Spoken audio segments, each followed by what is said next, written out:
Marcos relata uno de los viajes de Jesús por Galilea, en donde los milagros son la demostración de su ministerio, porque no solo enseña la verdad, no solo personifica la verdad, sino que confirma el mensaje de que el reino de Dios se está estableciendo en la tierra, pues Jesús sana y da vida. Padre, muchas gracias en el nombre de Jesús por la bendición que tenemos nosotros de disfrutar tu palabra, Señor. Tu palabra es maravillosa, tu palabra es verdad, tu palabra es viva y eficaz, tu palabra es poderosa, tu palabra es tu palabra, Señor. Gracias por los oídos que van a poder escucharla en algún momento. Gracias, Señor, por la bendición que tienes para todos nosotros, aquí y ahora y en el tiempo que tú lo permitas, Señor. Amén. Vamos a Marcos 5 en los versículos 21 al 24, primera parte, pero también lo encontramos en Mateo 9, versículos 18 y 19, y en Lucas 8, del 40 al 42. Dice Marcos 5, 21.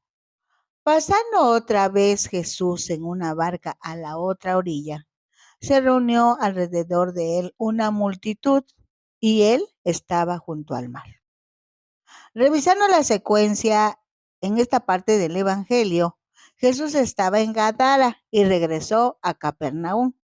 Las personas que seguían a Jesús buscaban sanidad, liberación, en fin, milagros.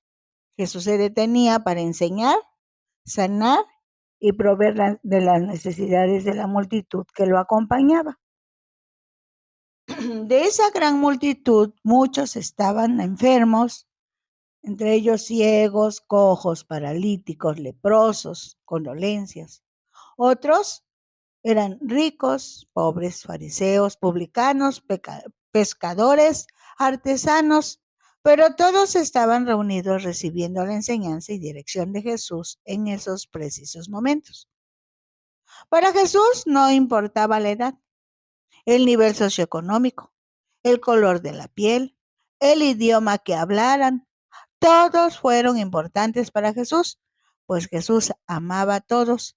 Jesús hasta hoy ama a todos. Jesús te ama, por si tú no lo sabías. Dice Marcos 5:22, y vino uno de los principales de la sinagoga, llamado Jairo, y luego que le vio, se postró a sus pies.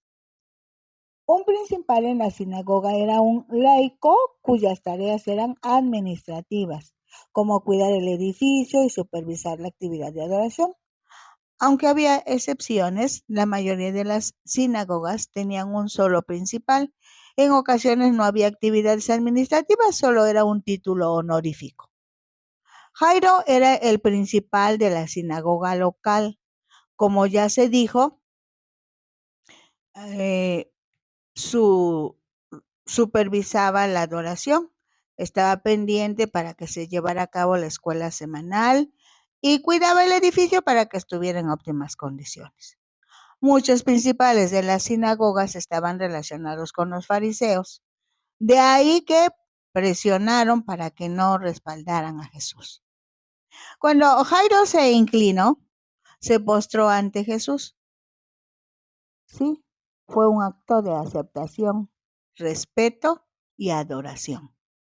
Dice el versículo 23 de Marcos 5, y le rogaba mucho diciendo, mi hija está agonizando.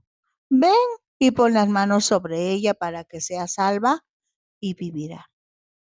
Para ese momento era costumbre poner las manos sobre alguien cuando se bendecía. Jesús también usó este formato en ocasiones cuando ministraba sanidad a alguna persona. Así que para Jairo, que Jesús pusiera sus manos sobre su hija era una práctica cotidiana. En su solicitud, Jairo muestra su confianza en Jesús. Cree firmemente que sería salva de esa enfermedad, sería sana y por consiguiente seguiría viviendo, pues claramente había dicho, está agonizando. Ya no estaba enferma, solamente estaba agonizando. Dice Marcos 5:24 en su segunda parte, fue pues con él. Esta primera parte del versículo nos lleva a pensar que la intención de Jesús era ir a apoyar a Jairo, a atender su necesidad. No porque Jairo fuera el principal de la sinagoga, sino porque Jairo era una persona, un padre cuya hija estaba agonizando y le pidió ayuda a Jesús creyendo que podría dársela. Ahora vamos a revisar los versículos, la segunda parte del 24 hasta el 34 de Marcos 5. De la misma manera, podemos encontrar este acontecimiento en Mateo 9, del 20 al 22, o en Lucas 8, de los versículos 43 al 48. Leamos Marcos 5, 24, segunda parte. Y le seguía una gran multitud y le apretaban. Aunque en ocasiones Jesús les recomendaba a los que recibían algún favor de Dios que no dijeran a nadie, las personas, como muchos de nosotros, hacían todo lo contrario. El gozo, la liberación, la sanidad, la paz y las bendiciones recibidas no podían ocultarse. Así que se sabía de un hombre que andaba haciendo bienes y sanando toda enfermedad y toda dolencia. Quizá el mismo Jairo había presenciado algún momento especial en el que Jesús hubiera hecho bien a las personas. Dice el versículo 25 de Marcos 5, pero una mujer que desde hacía 12 años padecía de flujo de sangre, no se sabe con exactitud qué enfermedad padecía la mujer, pero el flujo de sangre, que sería equivalente a una hemorragia, la colocaba entre las personas contaminadas o inmundas según el ritual de los judíos. En el Antiguo Testamento, como parte de la ley de Moisés, en Levítico 15 del 25 al 27, dice, y la mujer, cuando surgiere el flujo de su sangre por muchos días, fuera del tiempo de su costumbre, o cuando tuviere flujo de sangre más de su costumbre, todo el tiempo de su flujo será inmunda como en los días de su costumbre. Toda cama en que durmiere todo el tiempo de su flujo le será como la cama de su costumbre, y todo mueble sobre que se sentare será inmundo como la impureza de su costumbre. Cualquiera que tocare esas cosas será inmundo, y lavará sus vestidos, y asimismo se lavará con agua y será inmundo hasta la noche. Dice el versículo 26, y había sufrido mucho de muchos médicos y gastado todo lo que tenía y nada había aprovechado, antes le iba peor. El Talmud judío tenía un archivo de medicinas y tratamientos prescritos para enfermedades de este tipo. El Talmud es un libro que contiene la tradición y la interpretación de la religión judía. En todos los tiempos, esta experiencia conmovedora ha sido la experiencia de muchas personas. Personas que han experimentado sufrimiento al no encontrar cura a enfermedades a pesar de consultar a médicos, especialistas, hospitales y demás, sin tener resultados satisfactorios, sintiéndose abrumados por la impotencia y la frustración. Si ese fuera el caso de algunos de los que estamos participando en este momento, hay buenas noticias, pues hoy Jesucristo ha resucitado. Está vivo, venció la muerte, el pecado, la enfermedad y puede sanar toda enfermedad y toda dolencia. Dice el versículo 27 de Marcos 5. Cuando oyó hablar de Jesús, vino por detrás entre la multitud y tocó su manto. ¿Qué habría escuchado de Jesús? Seguramente de las curaciones maravillosas que habían experimentado muchas personas, lo que despertó una confianza firme de que ese hombre que había bendecido a otros era capaz de curarla a ella también. Aprovechó la oportunidad, pues todos se acercaban a Jesús, así que pensó que pasaría inadvertida, pues para ella su caso era vergonzoso y la exponía a ser descubierta como mujer inmunda, según la ley de Moisés. Dice Marcos 5:28, porque decía, si tocare tan solamente su manto, seré salva. Esta expresión demuestra la gran necesidad de sanidad, reconocimiento del poder sanador que emana del Maestro, fe genuina que necesitaba únicamente ser fortalecida por el contacto físico. Así que lo hizo. Se acercó a Jesús, tocó su manto.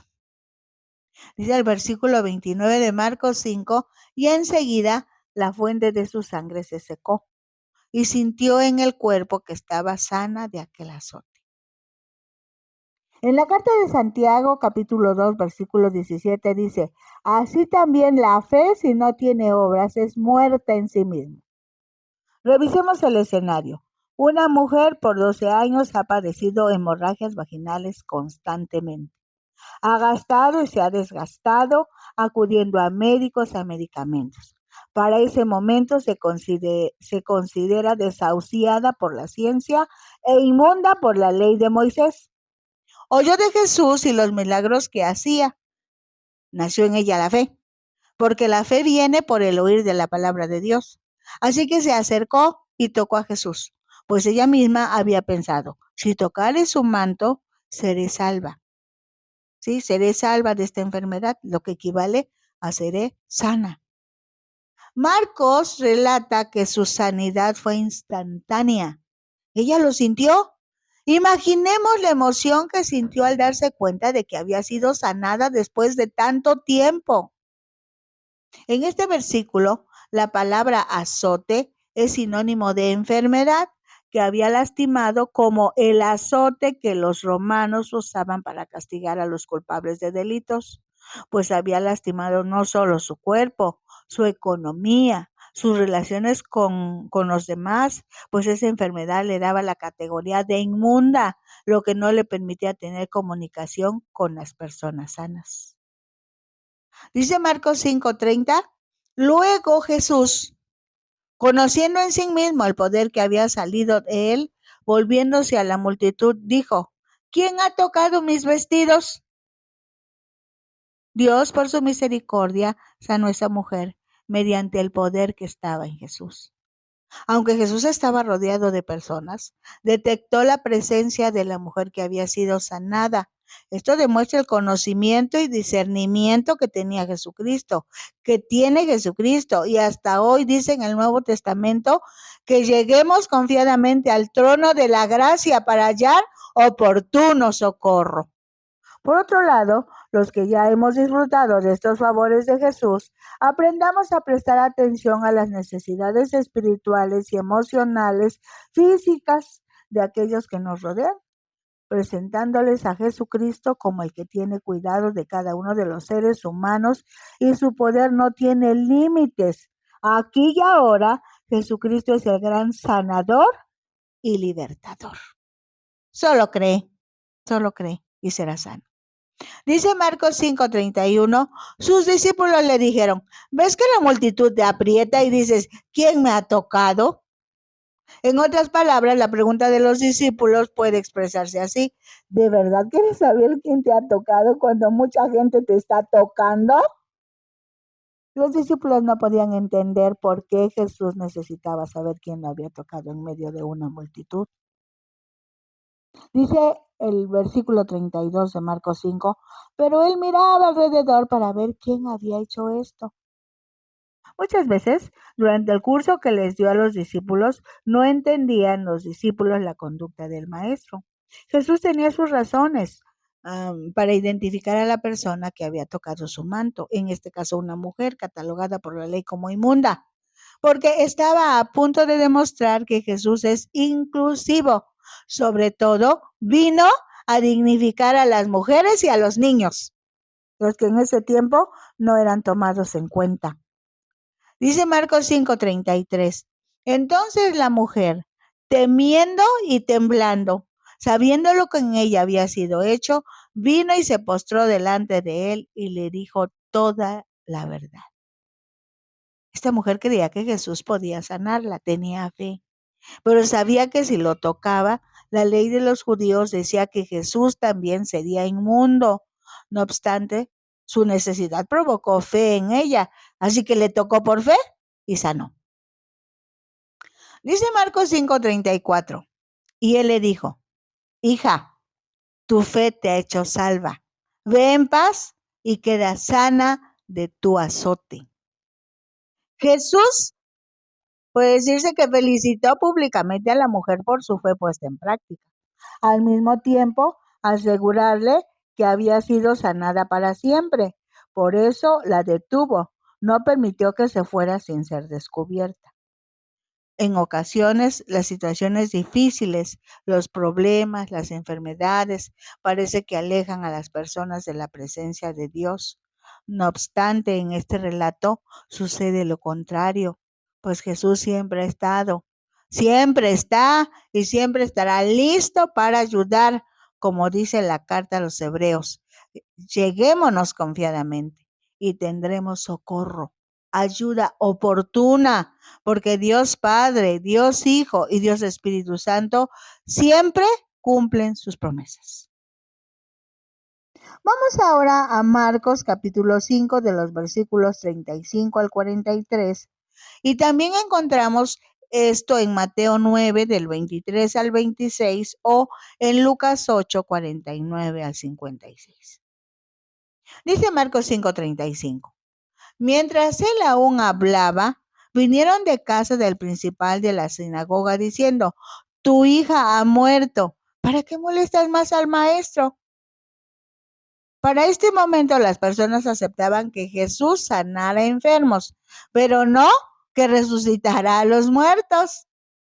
Marcos 5:36 dice: pero Jesús, luego que oyó lo que se decía, dijo al principal de la sinagoga: no temas, cree solamente. En ese momento, Jesús destaca la importancia de la fe en medio de la crisis. Esas palabras son una promesa que despierta esperanza. Jesús ya había dado su palabra de acompañar a Jairo para visitar a su hija enferma. Recordemos que cuando Dios dice sí, es sí. Por lo tanto, la sanidad de la hija de Jairo estaba confirmada. Las circunstancias que se presentaron fueron solo eso, circunstancias. La verdad es que Jesús ya le había dicho sí a Jairo. Gloria a Dios. Dice Marcos 5:37.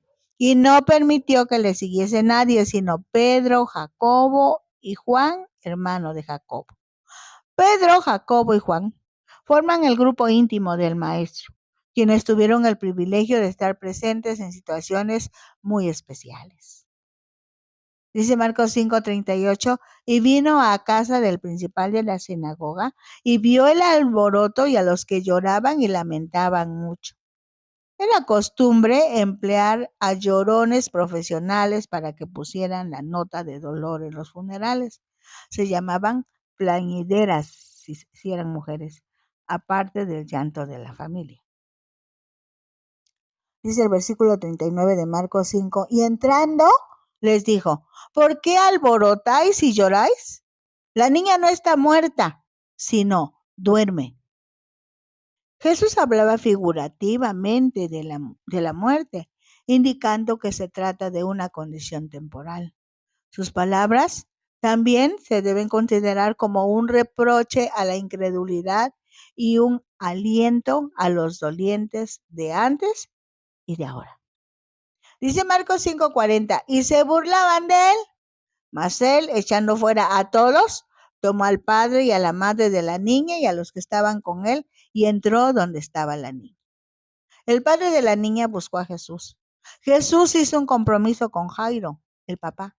En ese momento Jesús cumplió su palabra, porque Jesús siempre estará en el momento oportuno, en el lugar indicado, hará lo que sea necesario para que el nombre de su Padre sea glorificado. Dice el versículo 41 de Marcos 5. Y tomando la mano de la niña le dijo: Talita cumi, que traducido es: niña, a ti te digo, levántate. Jesús es Dios. Tiene poder para dar vida. Así que en ese momento aprovechó la oportunidad de compartirle vida a una niña muerta, que si revisamos la ley de Moisés, el hecho de acercarse a un muerto hacía que las personas fueran consideradas inmundas. La lección de esa vez se relaciona con esto. Dice Marcos 5:42. Y luego la niña se levantó y andaba, pues tenía 12 años, y se espantaron grandemente. Jesús demostró poder y compasión. Cuando ejerció poder sobre la naturaleza, calmó la tempestad en alta mar. Poder sobre los demonios, liberando al endemoniado de Gadara. Y poder sobre la muerte, resucitando a la hija de Jairo. Lo hizo por compasión hacia un endemoniado, por compasión para una mujer enferma, por compasión a los familiares de una niña muerta. Para los rabinos de ese tiempo, este tipo de personas eran consideradas inmundas. Por eso la gente las evitaba. Pero Jesús se acercó a ellas, permitió que alguien lo tocara y les ayudó a cada uno según su necesidad. En Hebreos 13:8 dice que Jesucristo es el mismo, ayer, hoy y por los siglos, o sea, por siempre. Jesucristo es Dios, nunca cambia y su fidelidad y amor son constantes. Siempre ama y siempre estará pendiente de la humanidad.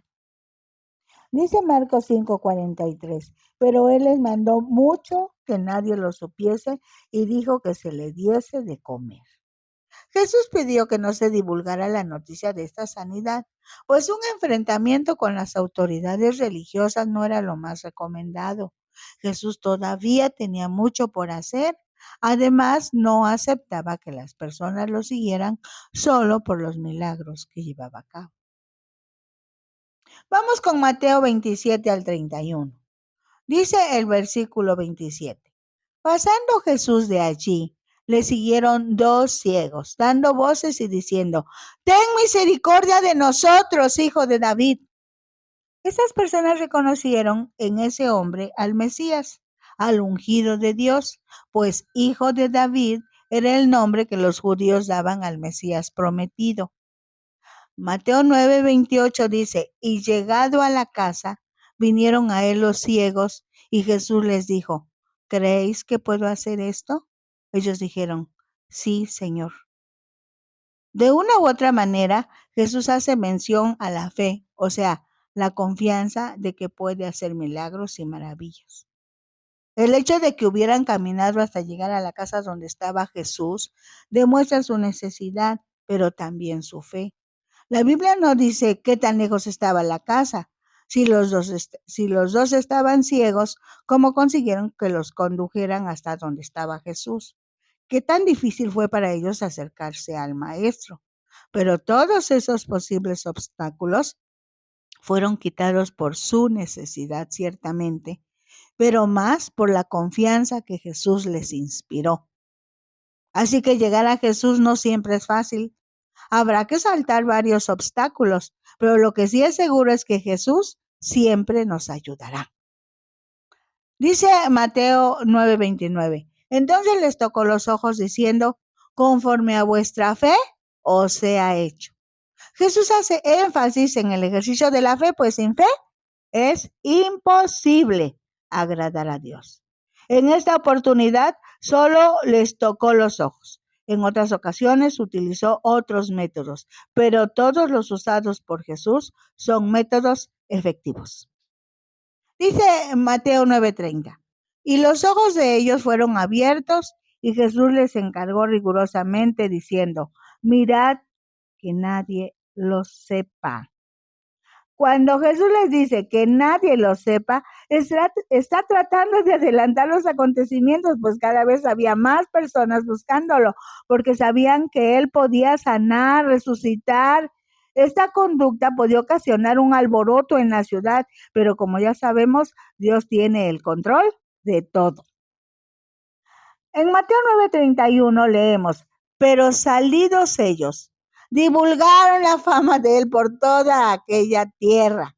Fue muy difícil obedecer la instrucción del maestro, pues el gozo de su sanidad no tuvo límites y se desbordaron en publicar lo que de Dios viene, además de que eran conocidos entre la sociedad como ciegos. Entonces, al verlos, las personas será obligada la pregunta, ¿cómo es que ustedes ahora pueden ver? Ahora vamos a Mateo 9:32 al 34. Dice, mientras salían ellos, He aquí le trajeron un mudo endemoniado. Los discípulos ya habían tenido la experiencia de la liberación del endemoniado de Gadara. En esta oportunidad también es un hombre endemoniado, pero este demonio causaba mudez. Dice el versículo 33 de Mateo 9, y echado fuera el demonio, el mudo habló, y la gente se maravillaba y decía, nunca se ha visto cosa semejante en Israel. Si Jesús hizo algo nuevo cuando llegó a la tierra, fue tratar directamente con la gente del pueblo. No buscó a las autoridades religiosas o civiles de ese momento. No envió mensajeros para que convocaran al pueblo. Lo que Jesús hizo fue algo mucho más sencillo, pero muy efectivo. Atendió las necesidades de las personas y las personas mismas divulgaron los acontecimientos de tal forma que muchos llegaban para ser liberados, sanados, confortados y demás. Sí, versículo 34 de Mateo 9. Pero los fariseos decían, por el príncipe de los demonios echa fuera a los demonios. Los fariseos era un grupo de religiosos judíos en la época de Jesús, cuya ocupación era la interpretación rigurosa de la ley judía. Se conocían por compromiso con tradición oral y escrita. A eso se dedicaban, ese era su compromiso, revisar la tradición oral y la tradición escrita. Para los fariseos, Jesús estaba desobedeciendo la ley de los judíos porque muchas cosas que él hacía iban en contra de las tradiciones religiosas. Príncipe de los demonios se refiere a Satanás. Tan equivocados estaban que le atribuían los milagros al mismo Satanás, en lugar de reconocer que Jesús es Dios. Qué equivocados estaban estas autoridades religiosas que vivieron cuando Jesús estuvo en la tierra. Hoy nosotros comprobamos su amor, su compasión, su poder, su cercanía, en fin, su divinidad, la divinidad de Jesús. Vamos a Marcos 6, del 1 a la primera parte del del versículo 6, y también encontramos este pasaje en Mateo 13, del 53 al 58. Dice Marcos 6:1. Salió Jesús de allí y vino a su tierra y le seguían sus discípulos. Para ese momento para ese momento su tierra era Nazaret de Galilea. Jesús creció en ese lugar, pero nació en Belén de Judea, como ya se dijo. La universidad de Jesús era al aire libre, de puertas abiertas. Ahora que regresa a Nazaret, sus discípulos están con él.